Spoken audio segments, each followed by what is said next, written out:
I have a very important question to ask you. Have you checked out the Generally Spooky Patreon yet? Because if not, why not? We've got oodles of content over there, exclusive episodes only available on Patreon, our Wee Blethers, the chatty, unscripted weekly show where Kieran and I discuss episodes, what's going on with us, and generally have a great time. There's also the Spooky Book Club, where you'll get a chapter a week of a spooky classic. At the moment, we're in the middle of The Turn of the Screw by Henry James, and I am dying to know how it ends. As well as all that goodness, joining our Patreon is really what keeps the podcast going. It allows us to keep doing what we love, which is chatting to all of you about spooky Scottish history. You're £75 a month. No, I'm just kidding. You can pay £4, £8 or £12 a month to keep the lights on and keep the creepy cogs turning. So come join in. Search Generally Spooky Patreon or click on the link in our description. We recently partnered with the Spark Company here at the podcast, who are a clothing brand who know what's up. They're a community for anyone who believes in the radical notion that everyone should be treated equally. And we can definitely get behind that here at Generally Spooky HQ. And we know that you will too, since our listeners are the best. We've treated ourselves to some excellent pieces. Kieran is already jealous of my Fight Like a Girl sweatshirt, but he isn't getting it. And if you use our link to treat yourself to something just as awesome, it's yet another way to support us here on the podcast. The quality is great, the message is great, and if you use the discount code SPOOKYSPARK5 and the link below, you'll get 5% off your first order. Thank you so much, Spark Company. You guys are awesome, and thank you so much for supporting our rambling. We have some very exciting news. We've partnered with the National Trust for Scotland. Joining the Trust with one of their memberships helps to preserve and protect the many amazing, historical and significant sites across Scotland for future generations. Your membership gets you free access to all 500 National Trust locations across the country, as well as free parking. And who doesn't love free parking? A National Trust for Scotland membership is ideal for days out with the family or for saving money on that tour across Scotland that you're taking for your holidays to see all the generally spooky sites, like Culloden Battlefield, Culzean Castle and Glencoe National Nature Reserve. Use the link in our description to get your Trust membership, and you'll be preserving Scotland's history as well as supporting us here at the podcast. Thank you, and happy travels! Welcome! This is the Generally Spooky Podcast. Yes, it is. That is Kieran. Hello, everybody. That's Eilidh over there. Hi. Welcome. The husband and wife team everybody loves, allegedly. And this is the podcast where we tell you about the spooky goings-on from Scottish history. Yes. All of the murder, all of the grisly details, basically none of the boring bits. We hope you enjoy it. Yes, we do. Professional or what? How good was that? Boom. Look at us. We're in our new podcasting chairs. Guys, we have a new podcast set up. Yeah. I have no idea if you're going to be able to hear it. I hope not, because we haven't changed the audio side of things. No. We have moved to a different room in our house. New premises. Yes. Because the office that we had was really, really fucking small. Yeah. So we've moved into what was our spare room, and it's about twice the size. And it's so nice. We got these little armchairs to sit in. Yeah, we have a permanent recording setup. We've never had that. We've made it work. Mm-hmm. But 18 months is too damn long. Yes. Now we have comfortable chairs to sit in. Mm-hmm. The microphones can always be ready. We can do like other work for our other jobs at our desks because it's not taking up with podcast stuff. Yep. It's going to be great. It's going to be great. And I have a cup of coffee, which I'm going to try very hard not to spill in the new chairs. No, it's a danger. If there's a big pause and then Eilidh sounds really mad at me, that's probably what happened and I edited it out. Yes, and we've had to soldier on with the podcast as if nothing happened. Well, we just have to finish the fucking episode, don't we? We'll talk about it later. Welcome to episode 3 of our 4th season. We're so happy to have you. Mm-hmm. Hope you had a good week since last week. You can tell us what you've been up to now. Wow. Nice. Proud of you. Nice. Good job. Happy for you. Well, what do we have? Oh, sorry. We have to play some music first. I can't just ask what we have today. How very dare you. There's a routine, Kieran. I know. I'm breaking protocol. You're in an armchair. You're a professional. Oh, I'm in another room and I don't know what's happening.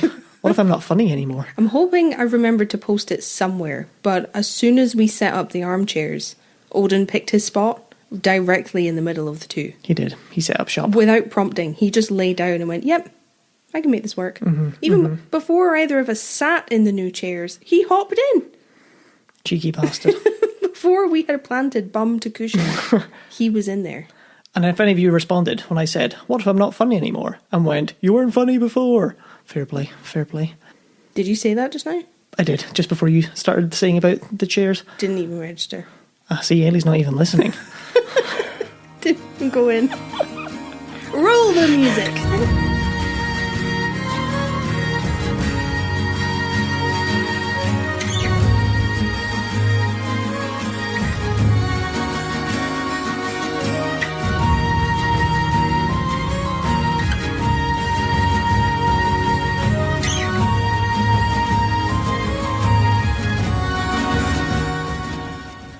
What do we have today?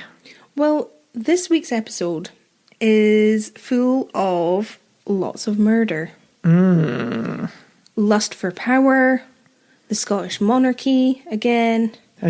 So obviously I'll take this moment to tell you, if you're not keen on, like, murder, this probably isn't the episode for you. It's not bad, but there are some gruesome details. Does that mean there are people who are keen on murder? Because that's a bit of a strange statement, isn't it? Murderers. But, well, that's what I'm saying. Like, well, I hope murderers don't listen to our podcast. Do. It's like that weird fact where, like, you'll walk past 7 serial killers in your lifetime. Oh, yeah. Strange. So, yeah, just, like, a little heads up. It's not... I never go into super detail, but, you know, if you don't like murder... This isn't going to be the episode for you, and that's fine. You can check in with us next week. And don't worry, you can count on me to be insensitive about it. That's a guarantee. I mean, we can't get past it. It's just going to happen. Can't get past it. Who we be murdering? Well, this is a story that actually inspired one of the storylines in Game of Thrones. Oh, wow. So if you're a fan, you'll either be able to figure it out really fast, or you already know. Ooh. Because the link is made a lot online, so you may have heard it. I suspect. Yeah, I think we've talked about it before. I'm probably wrong, but I won't say either. Yeah, so if you're watching House of the Dragon, this might be a good time. House of Dragons? House of the Dragon. Honestly, couldn't tell you. Dragons. I forgot the Game of Thrones prequel was even a thing. It's been really well received. Good. This week, we're talking about the Black Dinner. Ooh. And that's not a black tie dinner, which is something very different. I don't get invited to those. I wouldn't know. This is the Black Dinner. Have you heard about this before, Kieran? No, I have not. No? Nope, nothing. Nothing at all. The only maybe connection is like the Black Watch. Or, because I know Black is a surname outside of Harry Potter. I don't think Sirius Black was at this dinner. No. Well, a lot of the background and the reasons as to why the Black Dinner happened in the first place comes from the tension between the royal family of Scotland, because in this period the Scottish royal family is different to the English royal family, and Clan Douglas. So not the Black Watch, that was predominantly Campbell's, although there were different families, and not Clan Black, it's Clan Douglas that are involved today. Okay. They are the stars of the show. Where did the other dogs go? I had that pre-prepared. I saw in your notes something about Clan Douglas, and I was like, ooh, I want to... Did you read my notes? It was left open, or there was like a Wikipedia page about Clan Douglas. I'm like, I want to make them Kieran exposed. It wasn't off the cuff. He looks for my notes ahead of time. Oh my god. Inform the media. This is appalling. I don't like it. Kieran's not witty at all. You're not witty anyway. You don't pay anything. So yeah, we're going to look a bit into that relationship to set our scene for the Black Dinner, if you are okay with that. Yes. King James I of Scotland. Your favourite? Well, oh no. No, he's 5 before my favourite. Yeah, you're 6th and 1st. The 6th and 1st is your favourite? Yeah, this is just the 1st of Scotland. Okay. So it's important not to get the two confused, because King James the 6th of Scotland was King James the 1st of England. Yes, and we talk about him a lot generally, but yeah. especially in the witchcraft episodes, if you wanted to get caught up. That was due to the Act of Union. So he was one of the first, if not the first, to rule over both Scotland and England. Yeah. But this is King James the 1st of Scotland, so significantly earlier. Mm-hmm. And with the rate that we're going, I am wondering if I should design some kind of poster or flashcard set that you could have that just lays out all the kings and queens, all the Jameses. That would be quite useful, eh? Because, I could flick through them and I could hold it up and then you would know who I'm talking about. Yeah. Name, date of birth, date of death, key. Yeah, significant features. Key atrocities, Yeah. If you're interested, let me know. If it's something I should invest my time in, I'll do it. King James I. He was the youngest son of King Robert III of Scotland. Now, you might be saying, he was the youngest son. How did he become king? That's exactly what I was thinking. Right, we talked about this just in last week's episode, about Codder Castle, the line of succession. Usually it would pass to the eldest son. So I take it all his older brothers are either died or mental. Well, let me tell you what, it's a bit iffy. It's all a bit iffy and long and complicated, and it caused a whole load of problems later getting James I on the throne. Ooh. Let me tell you. James's oldest brother, David, so he's the eldest son, died under strange circumstances. It was a bit iffy. He was the one set to become king. So whenever a figure like that dies under suspicious circumstances, it's a big no-no. Prince David was already an important and influential figure, even though he hadn't become king. He had experience in combat. He had battled against the English. He defended Edinburgh Castle when it fell under siege.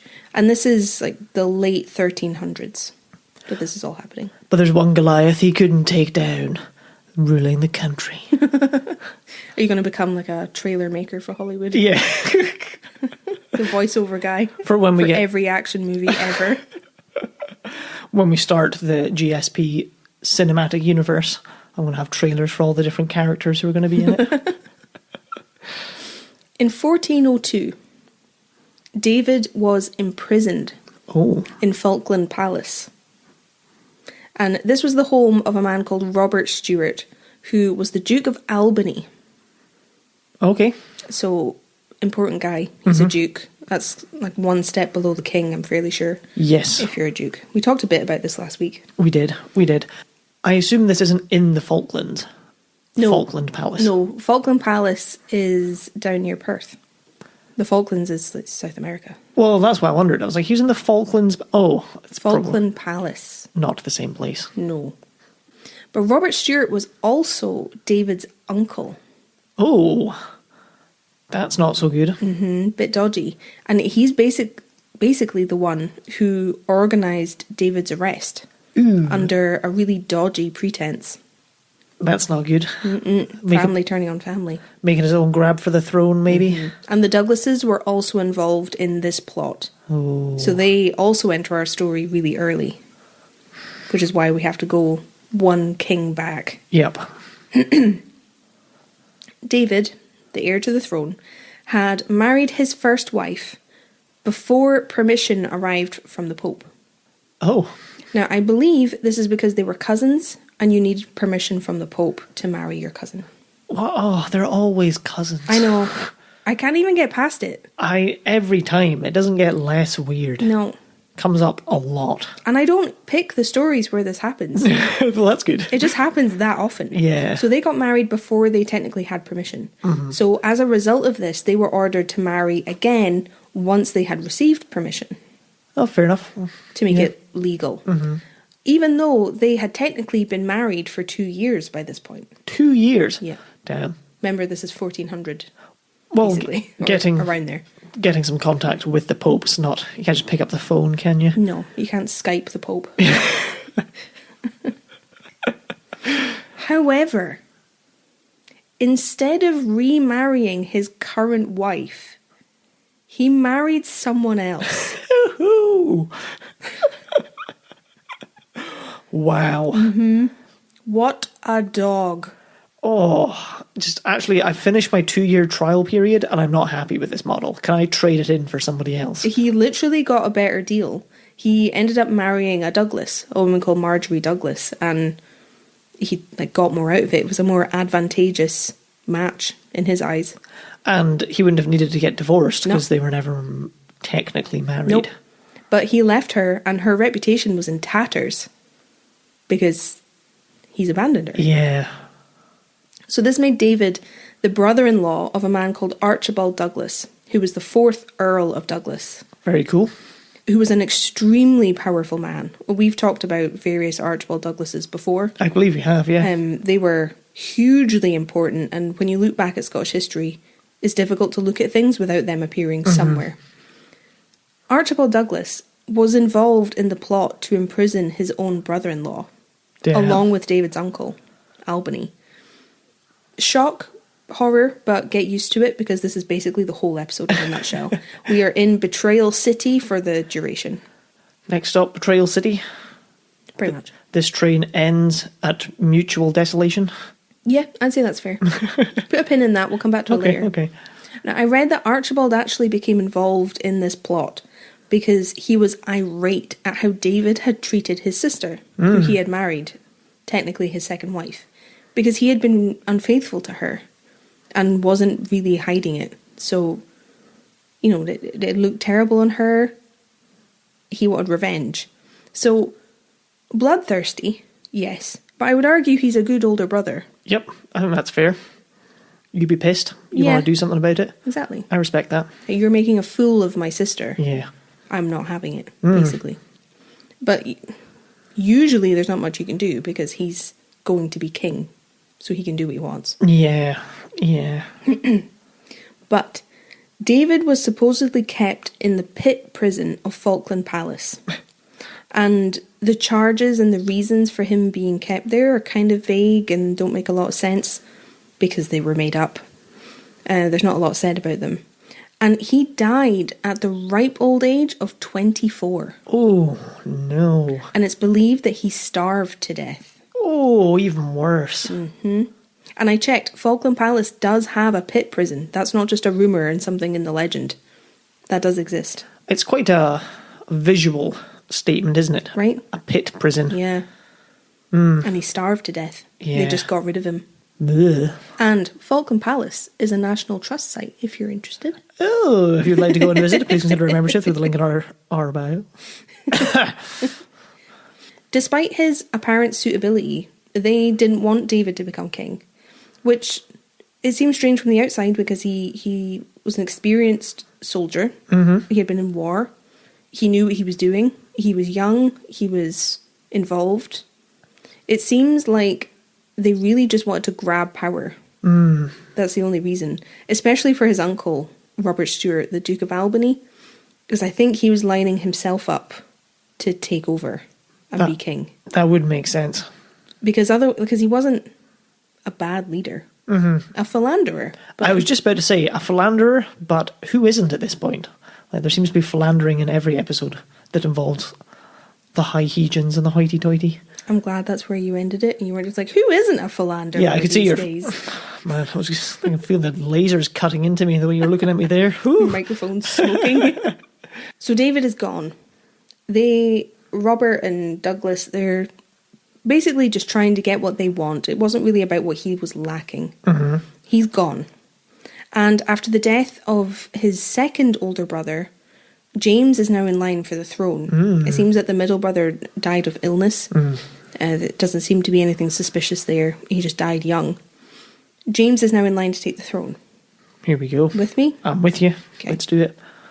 Before he ever became king, he had a lot to deal with. It was not an easy road to becoming king. Because after David's death, James is next in the firing line. Well, yeah. Because the perpetrators of that plot are still around. Just gotta stay alive. Yeah, literally. Albany and Archibald Douglas, they were both cleared of any wrongdoing in the death of David. Wow. They were brought before Parliament because it was pretty obvious that they had done it. But the Parliament decided that David, quote, departed this life through divine providence and not otherwise, unquote. David, we have decided that if you put enough gold in my pocket, we'll just say whatever you want. So David's dead. The Parliament have decided that if the Douglas guy pays them enough, they'll just say whatever he wants them to say. Well, one of the reasons, it actually seems like it was even easier than that for the two of them. Yeah, because at this time, relations between Scotland and England were pretty hostile.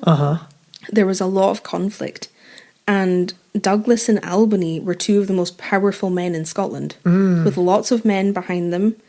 They were really the only ones who could face up to the challenges coming from England at that time. So Parliament didn't want to kill them for treason, murder, when they needed them. Fair play. Bit of abusing your power, but good work in the same sense. You know, like, it was even easier. I don't think they had to grease anybody. They were needed, so nothing happened to them. What are you going to do? Arrest me? Well, man's got a point, doesn't he? I does. Actually, the Earl of March, who had a lot of power in the Borders area, we've talked about the Marches before, and the Reivers. Yes. Earl of March was a very powerful person. He had actually basically defected to England at this time. And the reason for this is because his daughter was David's first wife, who he abandoned to marry someone else. Oh my God. So he was like, well, fuck you then. I'm going to help these guys just to take over your kingdom. I mean, what hellscape is waiting for you that England's the better choice, right? Wow. Told you I'd be insensitive. You know, circles within circles. That they pissed him off, or David pissed him off, so he joined his enemy. And then the people who killed David have to deal with him after he defected. Mental. It's why you should have a wide circle of friends. Could happen to anybody. And diversify your social group. That's wise. How much younger is James than David? I'm about to get into it. Let me check my notes. Because we're now in 1405, I think. 3 years later? Yes. And I think at this time he's only 11. Oh, so he's quite a bit younger then. Yes. He's still a boy. So he's 16 years younger. Damn. Think, yes. Got me roughly, because I was wondering if David died at 24, how young James was to start dealing with some of the responsibility that would fall down to him. No, he's not ready. He's still in his minority, is the phrase, because he isn't a man yet. He hasn't come of age. Well, that makes... Well, I suppose it's conjecture, or you might be about to get into it. That makes sense why David would have been the target, because Archibald Douglas might have thought he could groom the younger brother a bit more and become his ward, like we've talked about before. A plausible theory. We're going to get into what Douglas decided to do about the James problem. Everyone who was around James was pretty concerned for his safety, because fair enough, he's very vulnerable. He's a child. It's the perfect time to grab power. So what they did to try and make sure that he reached adulthood was smuggle him to France. Oh, we've been here before. Yes, we have. We have. But on the way to France, James's ship was attacked by supporters of Douglas. Oh no. And it seems like the reason for that is because they were kind of provoked. The people who were ruling for James at this time were eyeing up Douglas lands and Douglas property and power and trying to find ways that they could take it for the crown. So the Douglases were like, hold on, no you won't. You can't just take things. But the reason that they were thinking that was because the Douglases were pretty much as powerful, if not more, than the crown. Yeah. They had so much land, so much power, like, well, we need to bring them below us. Yep. So that's why they were doing it, but the Douglases weren't happy about it. That's why you shouldn't trust a Lannister. Oh wait, no, wrong. James actually had to hide out on Base Rock. And have you heard of base rock before? I have not.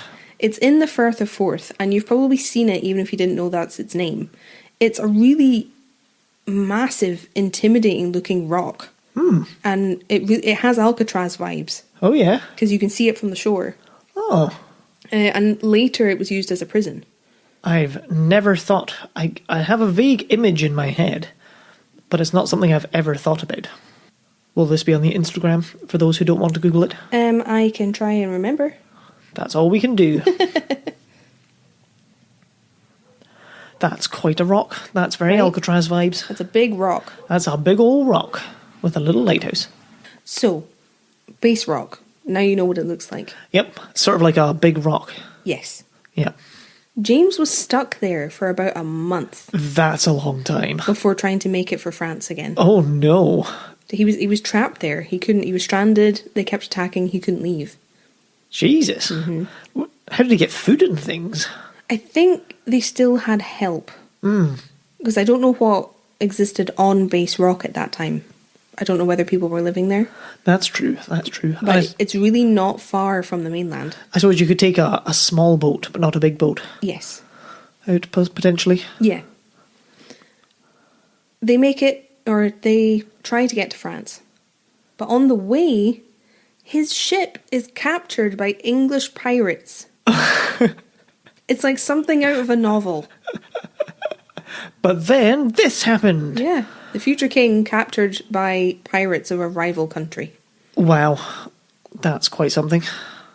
So James was taken to King Henry IV of England.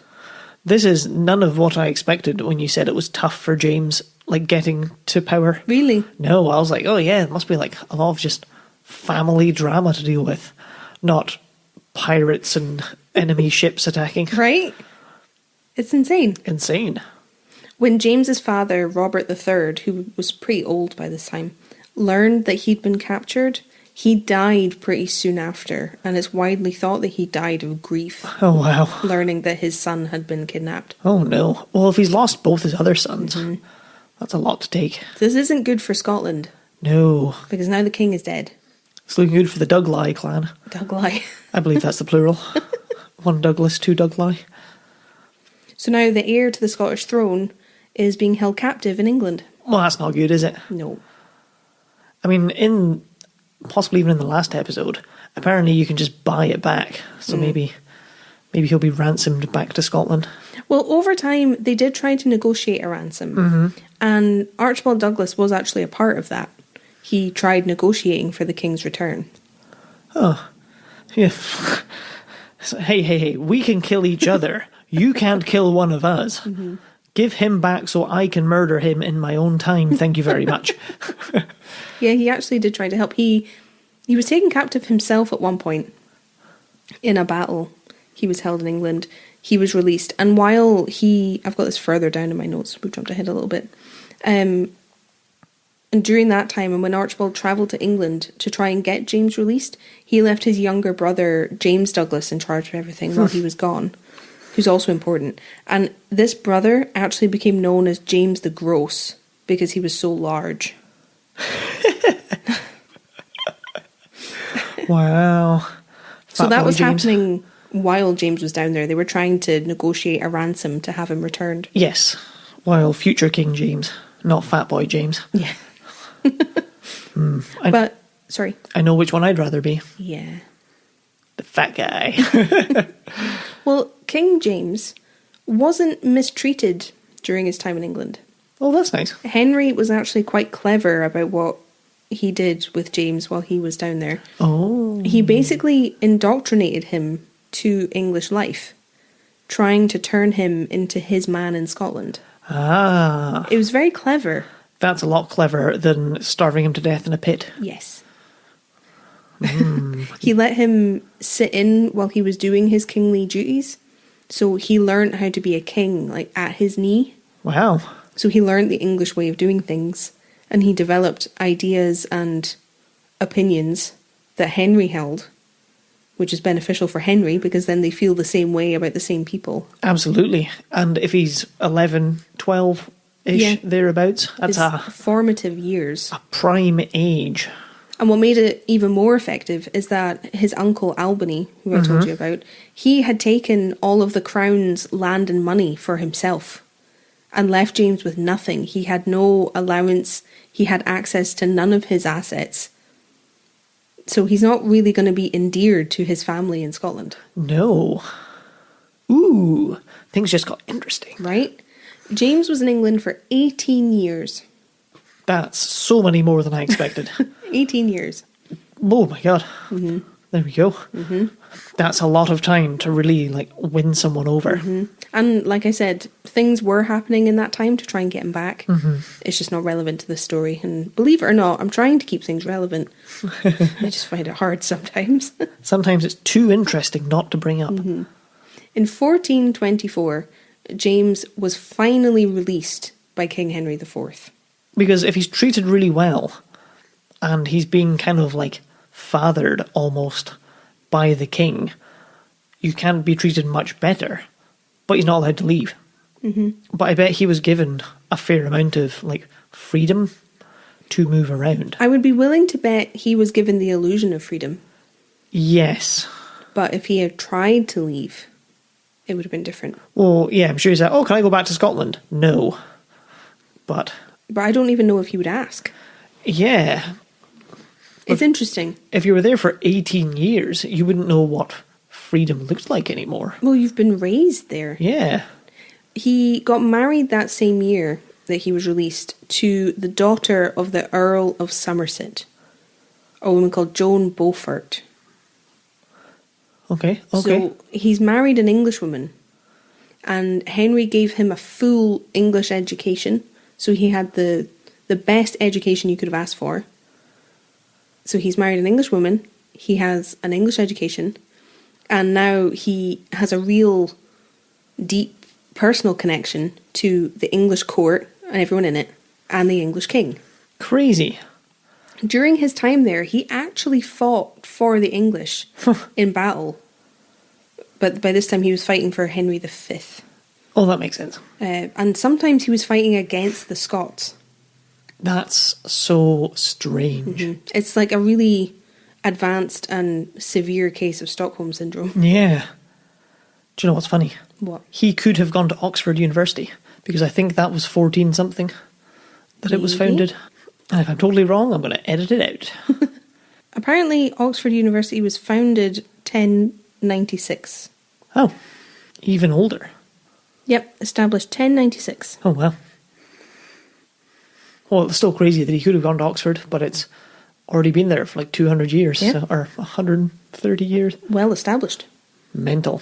Well, that's there's a lot to get my head around, because that's such a bizarre upbringing. But it's 5 generations until we have a ruler of Scotland and England. Yeah. But what's going to happen? Because presumably he's not going to be welcomed back. Well, his re-entry to Scotland in 1424 was bumpy, to say the least. Not least because his uncle, the Duke of Albany, had basically made himself King of Scotland in James's absence. Yeah. So they didn't really miss him, because things were happening without him. And his reputation preceded him because he had fought for the English against Scottish forces. So he wasn't missed, and people weren't happy. No, you wouldn't be. He was coming back to a country that didn't really want him, and he didn't have a good grasp on his kingdom. He didn't have authority. You wouldn't. You wouldn't have the respect of anybody or anything. Well, that, and a big part of the problem was the Albany Stuarts. So that's the family of his uncle that he's the head of. Between them and the Douglases, they controlled huge areas of the country and had a lot of power. So people would answer to them over James. Well, which he didn't like. More like a figurehead, really, isn't he? Kind of, yeah. He doesn't have true authority. Yeah. And he can't exercise his will the way he wants, because if one of them disagrees, it doesn't happen. Interesting. Right? Oops. Yes. Is that making sense, that sort of culture that he's coming into? Yep, I can picture the dynamic. In 1425, the year after he returned, James basically destroyed any power and influence that the Albany Stuarts had. Oh, fuck. He went scorched earth on them. He arrested them, he executed them, he took all their lands, he took all their power. He did this for the practical reasons, because he needed their power and their land. But it was also, it was a very, what's the word? It was a very powerful way of establishing himself. I was thinking it's a bit of a power play, isn't it? Mm-hmm. Since his uncle had styled himself as king, he's gone after his family and his power to show to anyone interested, no, you are not king. I am the king. Yeah, it's very much a don't fuck with me. Yeah. So he did it for the reasons that make more sense, but it was also a power play. Yeah. And he gets double bubble, because he gets double bubble. He gets rid of a, not competitor. A rival? He gets rid of a rival and gets their land. Yeah. It's pretty good. It's a pretty good move. I would imagine he had lots of advisors telling him that this needed to be done. Mm-hmm. James also arrested the son of Archibald, the 4th Earl of Douglas, who we talked about. Oh, bit of own back. The 4th Earl is the one who was involved in David's death. Yes. So James has arrested his son, Yes. who's also called Archibald. Naturally. Which is why I differentiate. So he's the 5th Earl. But the problem was, this was a preemptive strike, because the Douglases hadn't done anything to warrant his arrest. This happened in 1431, so this was after what had happened to the Albany Stuarts. Yep. And the Douglases were pissed. You would be. You would be. Because it's very clear that he's doing this just for power. Like, they haven't done anything. I mean, they were involved in the death of his brother, but cleared of that, they haven't done anything. It's just a power grab. Yes. So this is why I wanted to go so far back through the history, because you kind of need to know this strained relationship between the Douglases and the royal family. Yeah. Like, it is significant, and you need to know that to understand what happens later. Otherwise, it just comes out of nowhere. Yep. Definitely paints the picture of rivals. Mm-hmm. And just the political climate of Scotland. So this is what James I is up to. And he continued to be unpopular throughout his reign, making lots of really terrible decisions. He suffered multiple defeats in battle. Oh no. He raised taxes to pay to keep up conflict and to keep fighting and battling for nothing. People didn't like it. We actually talked about this in our Stirling Castle episode. So yeah. If this is sounding familiar, that's why. Mm-hmm. There's a crossover between stories here. Very unpopular. In 1437, 13 years after James was released from England, he was assassinated. Oh no. Caught you off guard there. You did. Was it a blunderbuss assassination again? No, not this time. It's weird for its own reasons, Yeah. but there's no blunderbusses in this one. As there was in Cotter Castle. Yes. When Albany, the Duke of Albany, James's uncle, Yep. was basically taken out, his spot, his power, his place in society was kind of taken on by the Duke of Atholl, who's a man called Walter Stewart, but I'll refer to him as Atholl, it's easier. He had actually supported Albany when he imprisoned Prince David. Yep. He had been on his side, but when all of the staff were turned out of all the Albany properties, all of his men were just told to leave. A lot of them ended up in the employment of Atholl. So they all have a place to gather, they're all together, and they all don't like the king. And they're all pissed. Yes. You don't want a big group of pissed off soldiers, do you? No. He whistled. Atholl felt that the king was inept, because he'd had all these defeats, he was wasting money, he was raising taxes, so he thought, well, I would be a better king, naturally. And he had a claim. He was the youngest son of King Robert II. Oh, okay. So there was a family connection. He was related to royalty. Yeah, okay. That's something to go on, at least. So he wasn't just coming in from the outside, but he had a fainter connection than James. It wasn't just I could totally jump that far. I mean, it was kind of that, I think. It's a bit He was just lucky that he had the bloodline to back it up. Yep. Maybe he can jump that far. I mean, all men think they can. I could jump that far. Sure you could. In 1437, Atholl held a council in Perth.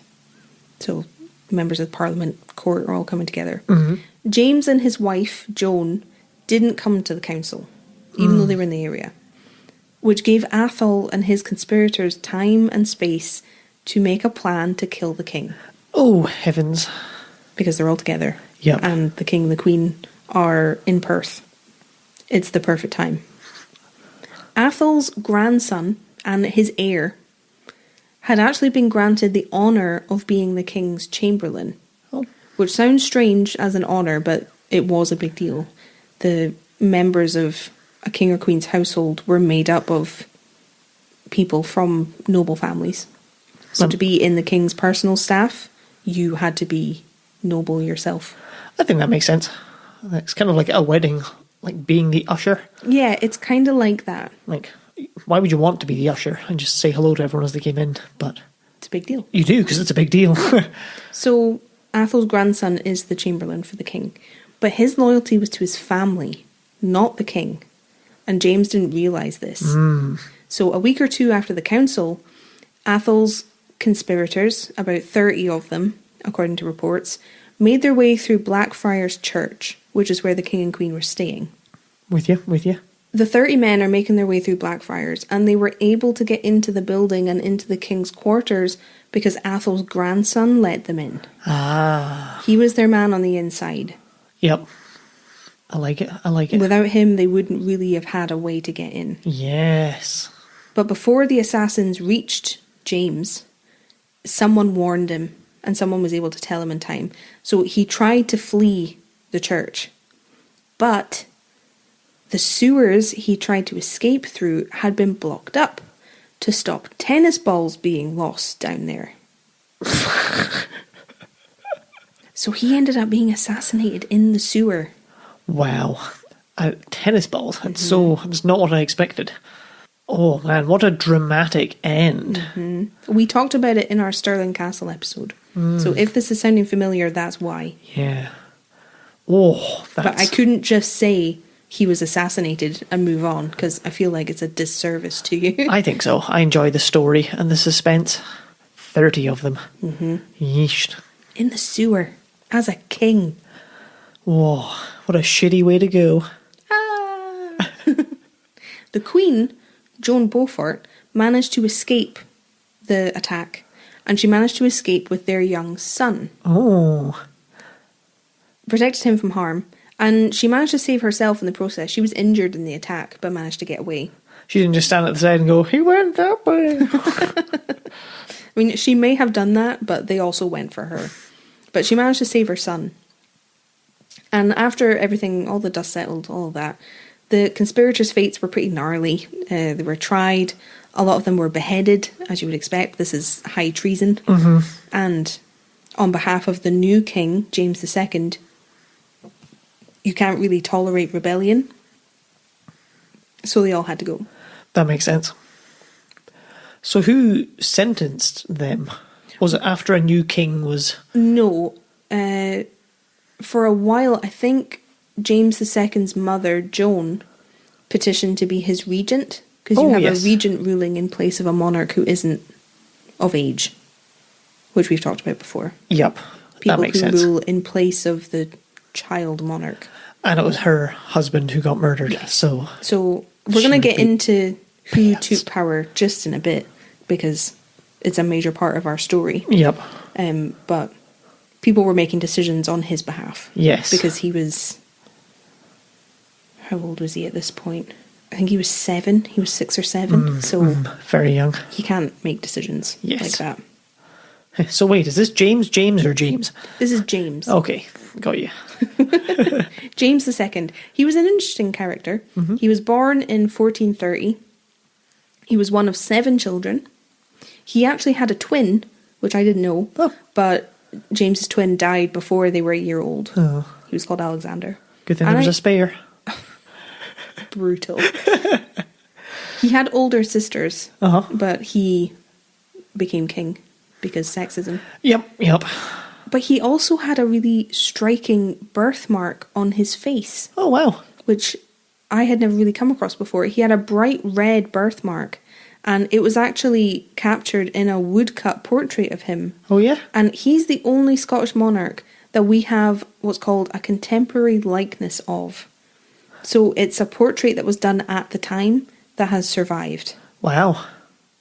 That's a long time for it to survive. Yeah, and in this woodcut, they've portrayed the birthmark. That's really cool. Because of the birthmark, he was nicknamed Fiery Face. But this was also because he had a really fiery temper. If you grow up with people taking the piss out of a birthmark you have in your face, you're going to grow up a bit pissed off, aren't you? Yeah. That's fair. Zuko over there. If you haven't watched The Last Airbender, you totally should. Yeah. Not the movie, the TV show. The movie can go die, but TV show is a work of art. Anyway, James II's temper became more apparent throughout his reign.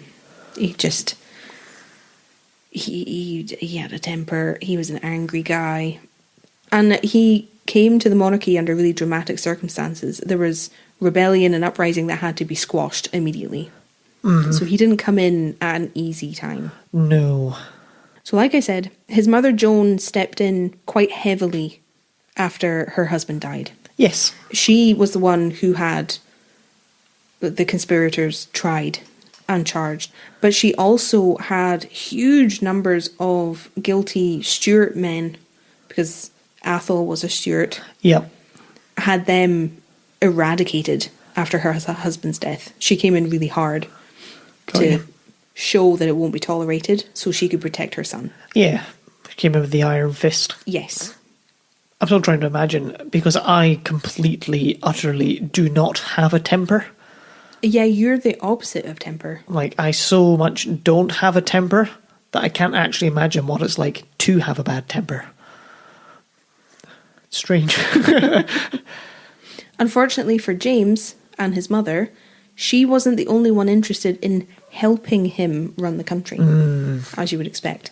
She really pushed to be made his regent so she could rule until he became a man. But she was knocked back for the role. She wasn't made his regent. Oh no. The power to run Scotland ended up being given to Archibald Douglas, the 5th Earl of Douglas. Oh, he's made it. Took an extra generation, but they've done it. They've done it. Which is why I brought him up before. And you know, she doesn't have a penis. Like, how could she possibly rule? Just because she has lots of experience. How can you think without a penis? Yeah, like, it just doesn't make sense to my mind, that's for sure. It's because you're thinking with your penis. Archibald Douglas, and this is the 5th Earl, not the 4th. I know it's confusing. No, I'm with you. Good. He was made Lieutenant General of Scotland. So he is basically ruling the country. That's very cool. Until the king comes of age. At this time, for sure, the Douglases had more power than the king. Douglas, continue. And this was particularly so because Archibald was the next in line to the throne after James. Oh, wow. He was a cousin of the king because they've married and all that stuff. Well, what possible reason could he have for meddling with the king's well-being? Well, remember, David married a Douglas. He did, didn't he? The current king's uncle. Yes. So there is a family connection. So Archibald was next in line to the throne. Ooh, that doesn't there's no other heir. That doesn't bode well for James. No, it's all very twisted and tricky, and it's difficult to keep track of. I'll do my best. Archibald Douglas, 5th Earl of Douglas, the most powerful man in Scotland, died suddenly. Oh shit. Very much echoing the fate of James I. Oh. His death meant all of his titles, land, fortune, went to his young, 15-year-old eldest son. Oh, wow. Called William. So does that mean there's going to be a 15-year-old ruling on behalf of the king who's like 8 years old? No. But, you know, similar circumstances. James died unexpectedly and everything went to his young son. Yes. Archibald has died suddenly and everything has been left to his young son. Oh my god. Which is not what you want at all. The Douglas name and fortune were now in the hands of a young boy. And the vultures were circling because there was this vacuum left behind in Archibald's death. Who was going to rule the country? Because William can't do it. Even though he's the 6th Earl, he has all of the money and the titles. He can't have the responsibility because he can't rule. He's not a man. He can't rule. He only has a little penis. A little pecker. William Crichton was the Lord Chancellor of Scotland, and Sir Alexander Livingston of Callendar. The two of them took on the role of ruling Scotland for James. Dr. Livingston, I presume? No. Wrong one. Crichton was hugely influential. We've talked about the title Lord Chancellor before, and it's basically he was heavily involved with Scottish law and justice. So he already had an important role to play. Mm-hmm. Livingston's power, the reason he was given so much influence, was a little different. He had power because he had James. Livingston was the warden of Stirling Castle, which is where James was kept. Well.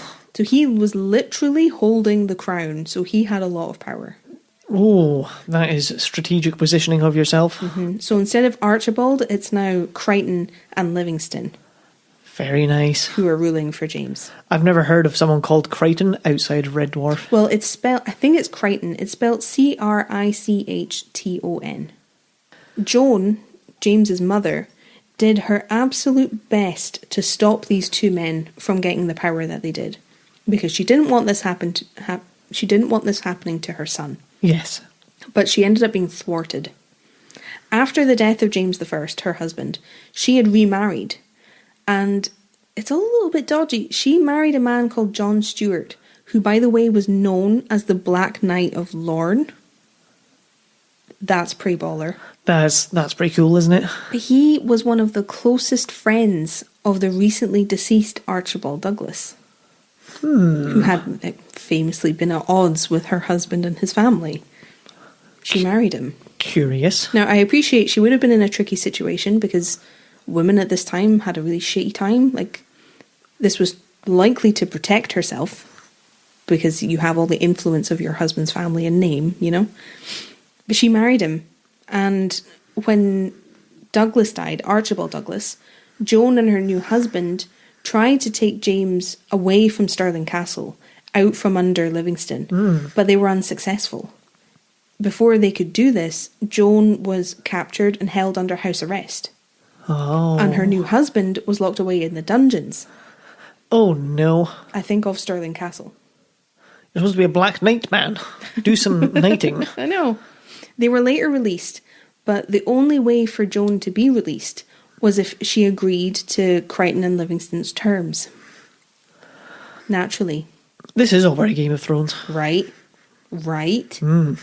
She had to agree to place her son, James, into Livingston's custody, while also telling everyone that Livingston was only doing what he was doing for James's safety.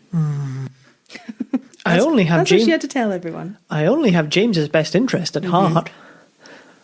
She basically had to say he had no other motives for doing this. She also had to give up her dowry. Ooh, no. Which is the money that she brought into her marriage. And I'm assuming this is the marriage with James, not John Stuart afterwards. Because the money was to pay for James's maintenance. Okay. So it would make sense if it's the money from her marriage to his father. Yeah, that would make sense. Yeah, she had to give it up. She had to give it to Livingston. Well, that's not very good, is it? To pay to look after her son. Well, that's okay, because he only has James's best interests at heart. He sounds like a right piece of shit. Yeah, he does.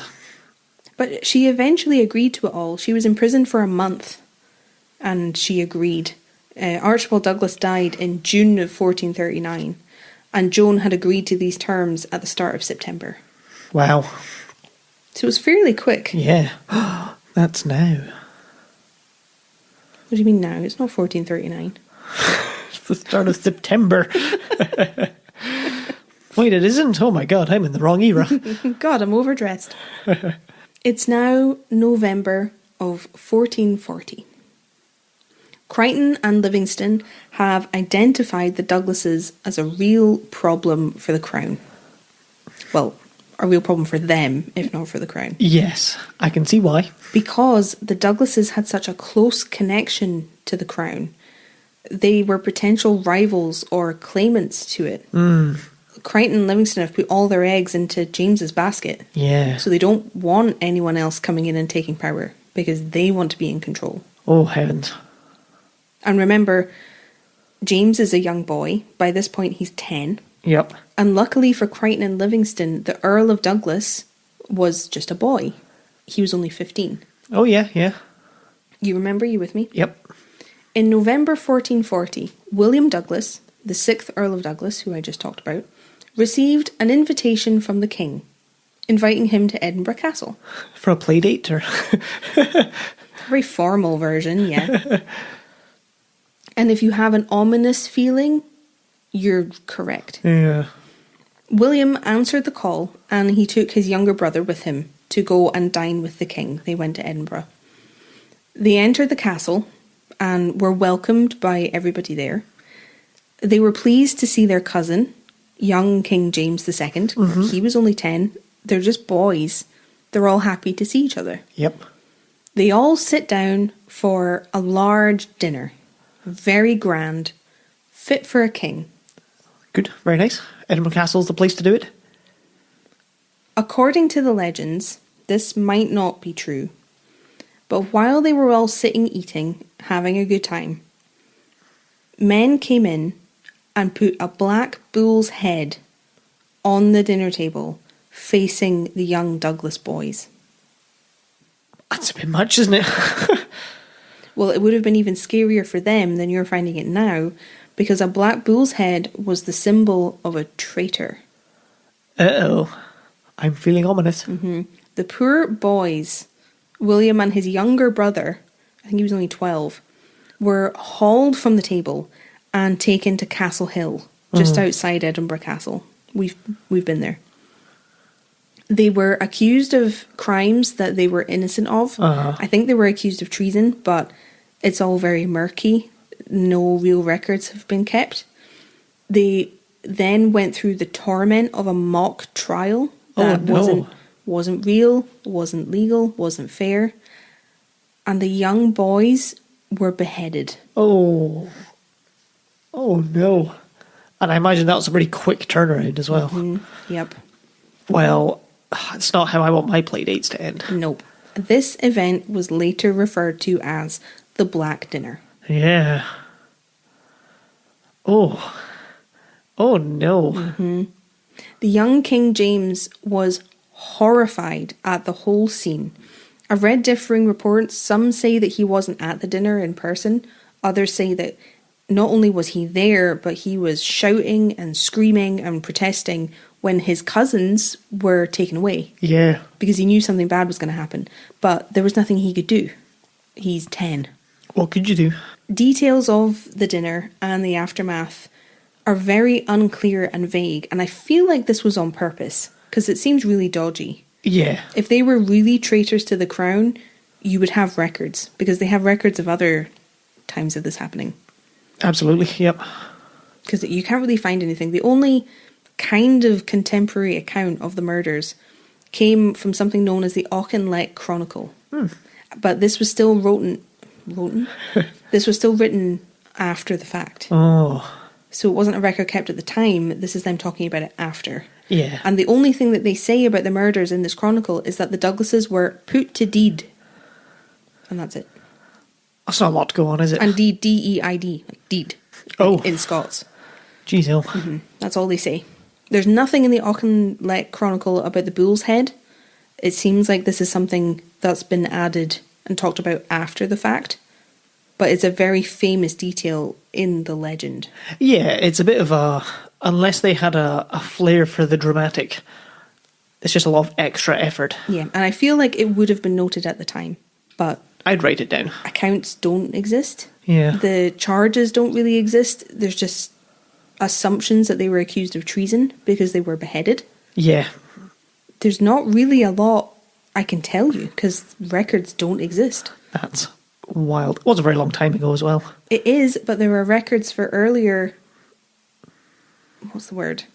Cases where this happened. There's not even a record from the poor farmer who came out and went, "Who chopped the head off my bull?" That's literally my livelihood. Why did they leave the rest of the bull? All I can say is that this must have all been terrifying for these young boys. I can't even imagine. No, it seems so much more unfair because it's happening to kids. Yeah. Like, they're children. And like they seem too young to have done anything wrong yet. They literally just exist. And that's what they're guilty of. Yeah. Yeah, it's completely right. There is a final twist and sting in the tale. Do you want to hear it? Yes, I do. Obviously, William, the 6th Earl of Douglas, did not have any heirs. I know people married young, but he was 15. He didn't have any children. And unfortunately, his younger brother was killed when he was, who would naturally be the next heir. Yep. This meant that the title of Earl of Douglas, with all the money and all the land, went to their great uncle, James the Gross Douglas. Ooh, we've circled back around. Remember him? Yeah. He was their great uncle. Yep, he was the brother of Archibald IV Earl of Douglas. And this was the Archibald that had been involved in the killing of Prince David. Yeah. Oh my God. He was the heir. He got everything. Wow. Convenient, no? Just have to kill some kids. Get all the power you want. Well, even today, it's still not completely clear who was responsible for the events at the Black Dinner. But we have some pretty good guesses. Because obviously there's Crichton and Livingston. Yeah. Because they were holding all the power, and it wasn't James who sent the invite with the plan to kill them. So they would benefit from the Douglases being brought to heel. But James Douglas is thought to be one of the perpetrators of the murder of his great nephews. Well, he had a lot to gain. Like, it seems fairly clear that it was one of those three. Yeah. After the death of Archibald V Earl, he was the one who was Lieutenant General of Scotland. Yep. After his sudden death, James Douglas seems to have aligned himself with Crichton and Livingston, kind of seeing the way the wind's blowing, that they have all the power. Yep. So it's likely that the three of them all work together on the plot. Because it would suit them just fine to have the Earl of Douglas be an ally, not a problem or a rival. That's just what I was thinking, with it being like one of the three of them. Like, well, it could have been the three of them. Yeah.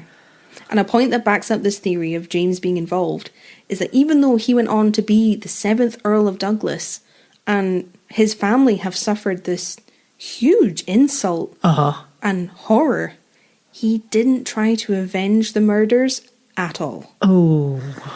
So, you know, the absence of action says a lot there. Yep. Just because he was gross doesn't mean he was lazy, you know? You know what I mean? He didn't do anything. That's suspect. Other Douglases did. That's fishy. Douglas, as a clan, were livid. The Douglas. They actually besieged Edinburgh Castle. Oh. They launched a full-out attack on the crown and the king for what had happened to the young boys. That's a perfectly valid response in my mind. Well, it's because the crime itself is so horrible. Yeah. And then you have the level of insult that you've invited the Earl to your castle. Yeah. And you've killed him, you know? When I was talking, I believe in the last episode, about being born into feuds, and I didn't understand it, I feel now I understand it. Well, yeah, if you grew up and knew that this had happened to your uncle. Yeah. You know? And you got told as a 15, like, oh, when your uncle, cousin, grandfather, not grandfather, if you had no kids, but if your family member had this happen at your age, these are the people who did it, you'd be pretty pissed off. These are the people who did it and benefited from it. Yeah. That makes it even worse. Yeah, these are the people who did it, and these are the people who allowed it to happen. It's going to make you pissed off. Yeah. And threatened. Absolutely. Oh, no. So that's the Black Dinner. But the aftermath of the Black Dinner was arguably just as dramatic and bloody as the dinner itself. Okay. So do we have time? We have a lot of time. Plenty of time. James the Gross, 7th Earl of Douglas, only lived for 3 years after the Black Dinner happened. Well, I hope his inner turmoil killed him. So he did that for 3 years of wealth and privilege. Wow. And also the privilege of handing down the title to his son. Ugh. I guess. Ugh. It was 9 years later, after the Black Dinner, in 1449, that King James I came of age. So this is when he was able to rule for himself. Yep, For okay. the first time. And it seemed, judging on what he did when he did come of age, he held a lot of bitterness towards Livingston for what he had done. I don't blame him for that one. With the help of the Douglases, the Livingstons were completely ousted from Parliament and from favour. Damn. In revenge for what James had seen him do to his cousins, but also for what Livingston had done to his mother. Oh, yeah? He wanted revenge, Uh-huh. so he took it. Fair play. I think that's further evidence that they were responsible. Yeah. Or there's a good likelihood that they were. Yeah. James thought they were. Crichton had to surrender Edinburgh Castle back to the Crown. He had control of it. He had to give it back to James when the Douglases besieged it. Oh, yep. So he had to surrender. But from what I read, he was made a lord for doing this. So he effectively got a promotion. Oh. So he had to give up the castle, but he became a lord. I think it was for his loyalty in giving the castle back that he was rewarded. Interesting. Strange. Strange. I couldn't really see the sense in that. No. But I wanted to include it. Now, since the Black Dinner and until James formally took power, the Douglases had been solidifying and broadening their reach and their grip on power in Scotland. They hadn't been idle. By the time that James was able to be king, he could barely achieve anything because the Douglases had more power than he did. Yes. They had been expanding how much land that they had, making connections with other families through marriage. So they were really like a sprawling beast of a clan Yeah, by totally. this time. So if James II was going to be independent as a ruler, which he had been wanting for years, he had to break the Douglases. Break them down. Now, do you know what James did to try and achieve this? No. You do. We've talked about it in an episode. Oh. You're going to have a no. light bulb moment. Oh, it's like a test I haven't studied for again. No, it's okay. It's going to be like a nice surprise. Okay, Because you're okay. going to realise what I'm talking about and go, oh, I just know it. Like I said, James the Gross left everything to his son, William Douglas, who became the 8th Earl of Douglas. He actually added to all the titles and power that his father had left him through marriage, again to his cousin. But he had good relationships with other important figures across Scotland. He had lots of allies. So on top of having a powerful family, you have good relationships with other powerful families. And two of these figures in particular were the Earl of Crawford and the Lord of the Isles. Interesting. William Douglas left Scotland to attend something called the Jubilee in Rome. Which, it was a festival, from what I could see, where criminals were pardoned. It was a big celebration and a big deal. Willis Brian. That is what I had in my head. So William left his home and his lands to do this. And in the 3 years that he was gone, James II attacked his lands under false charges. Oh. While he wasn't there to defend them. Uh-oh. Which is sneaky. Sneaky. Now, if you're going to do it, at least do it properly. Do it with some balls. Come on now. So William came back and was obviously pissed because you can't be doing that. Yeah. So the relationship between William and James became seriously strained at this point. And then William Douglas received an invitation to speak with the king at Stirling Castle. Yes. Suspicious. Yes. Everyone was rightly suspicious when this invitation came through because the Douglases had absolutely no reason to trust a dinner with James II. Yep. Oh, I see where we're going. I've had the light bulb moment. Right? Yep. But William was issued a letter of safe conduct, assuring his safety on the journey and his return home. Mm-hmm. So he went to Stirling Castle.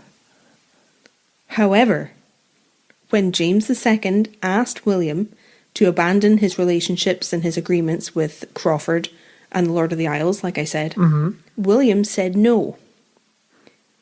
So James stabbed him 26 times. Oh, so many times. Mm-hmm. And then one of his men, Sir Patrick Grey, stabbed William with a pole axe, and then they pushed him out the window. Oh, no. And he landed in what is now called the Douglas Garden. The Douglas Garden. At Stirling Castle. Yeah. Which we've talked about. We have talked about that. Because it's supposedly still haunted by this William Douglas. Yes, it is. All comes back around. Right? Yep. Isn't that wild, though? That it basically all happened again. I know we've talked about that murder before, but it stems from murders that happened still within James II's lifetime. Yeah. That's crazy. And it's James II who was fit to temper. Yes. Yeah. Which is why he stabbed him 26 times. I mean, there's temper, and then there's stabbing someone 26 times, isn't there? It's psychotic behaviour. Yeah. Ooh. Mm-hmm. Crazy. This basically started a decline in Douglas' fortune. They'd struggled and would struggle against the crown for years after this, because once again, they've been attacked by the crown on like false pretenses and after being assured of their safety. Oh. He stabbed him. They're all just a bunch of bastards, aren't they? So eventually, because they're battling with the crown in what was basically civil war for years. Yeah. Over time, they lost their allies. They left the Douglases in favour of the crown, and a lot of the Douglases had to flee to England in exile. Wow. Because things were so hostile. Mental. Which meant James was finally able to rule as he wanted. Yeah. Without the influence or conflict with the Douglases. It's like a big tide, isn't it? Like moving back and forward. Absolutely. On a really like huge scale of just the lands flowing back and forth into different families. Nothing's static. Yeah. You see that as you look through history, that absolutely nothing is solid and static. Everything changes over time. Yeah. In a way, the borders we have within Scotland and England, but then within the areas of Scotland itself, must be the most static they've been for hundreds and hundreds of years. Like just now. Well, yeah, they're not really contested anymore. No, like you'll go from one, from what it's called, like Roshire. Council area? Yeah, like one kind of area. Region, that's what I was looking for. You go from one region to the other, and it's just like there's just a sign on the roadside saying, you are now entering Clackmannanshire. My favouritely named one. And that's just, like, nobody's going to challenge where that is, are they? Not anymore. No. Because there's kind of nothing to gain anymore. And even within the big families who have these huge like areas of land around their castle, I doubt they're making power moves to secure more. Well, it doesn't really look good on them anymore. No. If they're trying to grab more. I think culture has changed. Yeah, they might try and buy more. But that's different. Yeah. It's weird. Mm-hmm. Things all came to an end for James II in 1460. He was 29. Oh. And during a siege of Roxburgh Castle, James II was killed by an exploding cannon. Oh, that was in the Stirling Castle episode as well? No, it's in an extra episode on Patreon. Ah, yes. We talk about Floors Castle. That's it. So if you're interested in hearing more about that, the siege, Floors Castle, Roxburgh Castle, you can join our Patreon. There is already an extra episode about it up there, waiting for you. Yes. I would say that he got his just desserts, but it seems like everyone in this story did something horrible. No one is squeaky clean. Everyone's a little bit corrupt. Except the two boys who were murdered at the Black Dinner. Which is the most ironic and horrible part. Yeah. They were the true victims across all of this. Yeah. It's a bit sad, isn't it? They just inherited a title. Yep. But it made them a threat. Horrible. And just kids. Just kids. Yeah. Sad. It is sad. But that is the grisly story of the Black Dinner. Wow. So what specifically from Game of Thrones is this like inspired with? Well, the Black Dinner, according to George R.R. Martin, partly inspired the Red Wedding. I wondered if it was the Red Wedding. That's even like before the episode began. I wondered if it was going to be that. They turn up under friendly invitation and are put to slaughter. Yeah, brutal. So yes, you may have known that already if you're a big Game of Thrones fan. Yep. But yes, it partly inspired the Red Wedding. But if you look back at Scottish and English history, a lot of it informs Game of Thrones. Yeah. He's talked about that. You have the War of the Roses and things like that. He's quite open about that. Yeah. He just read a lot of British history specifically. Yeah. Whew, that was a gruesome journey. Yeah. What do you think? I mean, I loved it, but I didn't love it, you know. It's a bit sad to hear. And it's just all a nonsense, isn't it? It's a crazy life to lead. Yeah. When you think about what they were doing and how they were living at that time and what life was like, it seems a bit alien. Oh, yeah, they should have just, like, got some hobbies and learned to hang out, you know? Learn to chill, man. Just chill, Jesus. You have a lot of land and power. You got plenty. Why'd you need more? Yeah. You bunch of knobbers. Excellent story. I'm glad you enjoyed it, mostly. Mostly. I did enjoy it. It was very well told and such. It's just a bit... Ugh. It is. It's gruesome, but it's interesting. Yeah. You've said it before, that's the sweet spot. Yeah. But yeah, just kings and queens. Kings and queens, man. Can't trust them. Can't trust him. Can't be trusting him. You can trust Queenie now. She's pretty chill. I saw that she's now under constant medical supervision. Is she? At Balmoral. Yeah, that came out today. 96. 6. Yeah, that is fair. Yeah. The weird thing, the changing of a monarch. Well, it won't be a queen anymore. Yeah. And it won't be a queen again. Certainly not in our lifetime. No. But maybe not the next. Strange. Yeah. Maybe this will set it off. Here come the assassinations, the grabs for power, the murdering children at banquets. Maybe. I hope not. Shit's gonna go down. Scotland's going to leave the UK, hopefully. I mean, fingers crossed. Don't tell anyone, but fingers crossed. Well, I think that about does it. Yes. Thank you for being here. Thank you for listening. Thank you so much. We appreciate you immensely. We do. We do. And thank you to the National Trust. And thank you to the Spark Company. And we're going to hop over for some Patreon content. Thank you to Bird and Blend. Oh, my apologies. Thank you to Bird and Blend. They weren't in this episode's trailer because we need to record one still. But you're still wonderful and we love you and appreciate you. And thank you, listeners, for being here. We will be back next week. Yes, we will. And if you want to leave us a review on your podcast platform of choice, that would be awesome. Yes, that really helps. Bye. Bye.